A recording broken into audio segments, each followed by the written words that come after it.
당신의 책상이 사라지고 있습니다. 안녕하세요. 알린코드입니다. 여러분, 지금 당신이 앉아 있는 그 책상, 그리고 당신이 매일 수행하는 그 업무가 1년 뒤에도 존재할 것이라고 확신하시나요? 2026년 현재, 우리는 인류 역사상 가장 잔인한 직업의 대학살 시대를 살고 있습니다.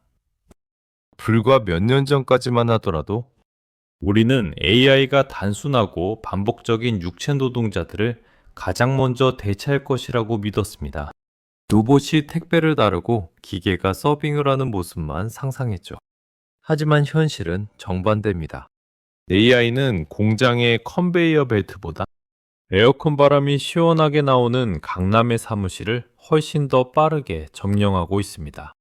오늘 제가 드릴 이야기는 단순히 세상이 바뀐다는 뻔한 경고가 아닙니다. AI가 가장 먼저 그리고 가장 처참하게 살처분할 직업들의 소름 돋는 공통점에 대한 이야기입니다. 만약 당신의 직업이 오늘 말씀드릴 이 범주에 속한다면 당신은 지금 당장 짐을 싸야 할지도 모릅니다. 지식의 중개업자는 죽음을 면치 못한다. AI가 가장 먼저 공격하는 직업들의 첫 번째 공통점은 바로 지식의 중개입니다. 과거에 우리는 특정 분야의 정보를 얻기 위해 전문가를 찾아가야 했습니다. 법률 상담을 위해 변호사를 만나고, 진단을 위해 의사를 찾고, 세금 계산을 위해 회계사를 만났죠. 이들은 방대한 데이터와 법령, 지식을 머릿속에 넣고 그것을 꺼내주는 대가로 막대한 수수료를 챙겨왔습니다.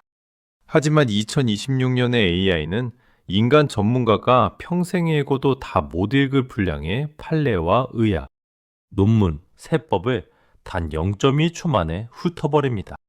이제 변호사가 판례를 찾는 것보다 AI가 최적의 승소 전략을 짜는 것이 훨씬 정확하고 빠릅니다. 의사가 엑스레이 사진을 보는 것보다 AI가 암세포를 발견하는 오차율이 압도적으로 낮습니다. 국가는 여전히 이들의 면허를 보호하려 애쓰지만 시장의 논리는 냉혹합니다.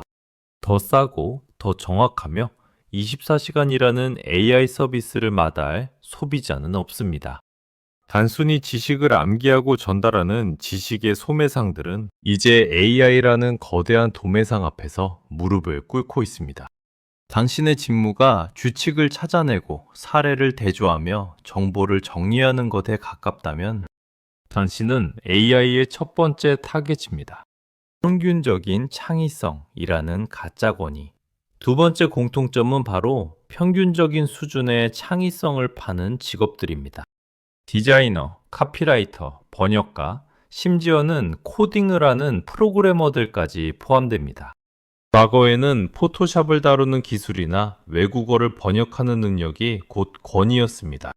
하지만 이제 AI는 인간이 며칠 밤을 세워야 할 작업물을 명령어 몇 줄로 뚝딱 만들어냅니다. 문제는 적당히 잘하는 사람들입니다. AI는 전 세계 모든 거장의 화푸가 문체를 학습했습니다. 그래서 AI가 만든 결과물은 언제나 상위 10%의 평균치를 유지합니다.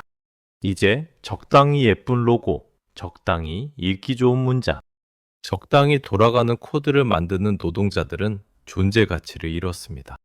회사는 더 이상 월 500만 원을 주고 평범한 디자이너를 고용하지 않습니다. 월 3만 원짜리 AI 구독료를 내고 명령어를 잘 넣는 아르바이트생 한 명을 쓰는 게 훨씬 이득이기 때문입니다. AI는 피곤해하지도 않고 수정 요청에 짜증을 내지도 않습니다.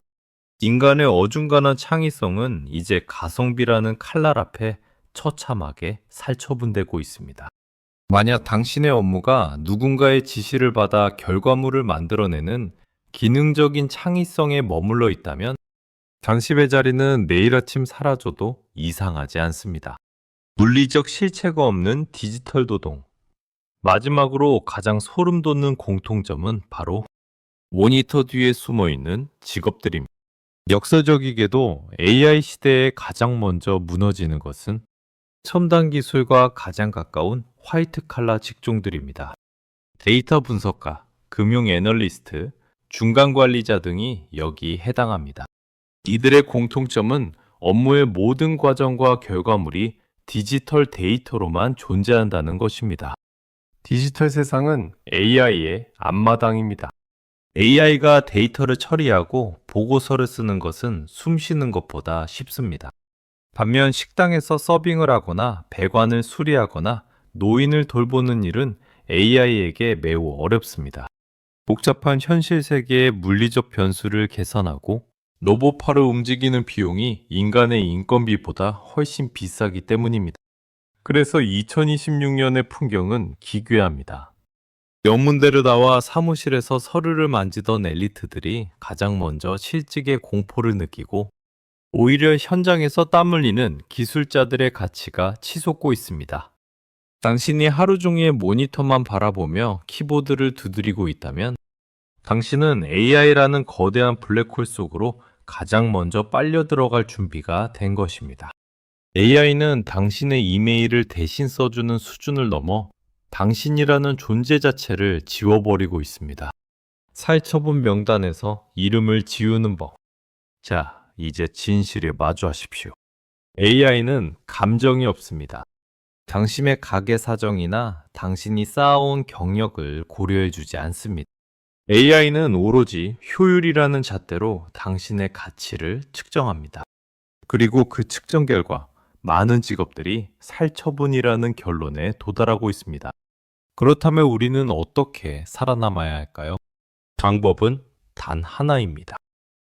AI가 할 수 없는 영역으로 도망치는 것이 아니라 AI를 부리는 설계자가 되거나 아니면 인간만이 줄 수 있는 깊은 공감과 책임의 영역으로 들어가야 합니다. 지식을 외우는 시대는 끝났습니다. 이제는 어떤 질문을 던질 것인가, 그리고 그 결과에 대해 누가 책임을 질 것인가가 당신의 몸값이 됩니다. AI는 정답은 잘 내놓지만 책임은 지지 않습니다. 당신이 내리는 결정에 목숨을 걸 수 있고 AI가 만든 수만 가지 결과물 중 진짜 가치 있는 것을 골라내는 통찰력이 있다면 당신은 살아남을 것입니다. 가만히 앉아서 세상이 변하는 것을 구경만 하지 마십시오. 시스템이 당신을 살처분하기 전에 당신이 시스템을 활용하는 포식자가 되어야 합니다. 오늘 당신의 책상을 다시 한번 확인하십시오.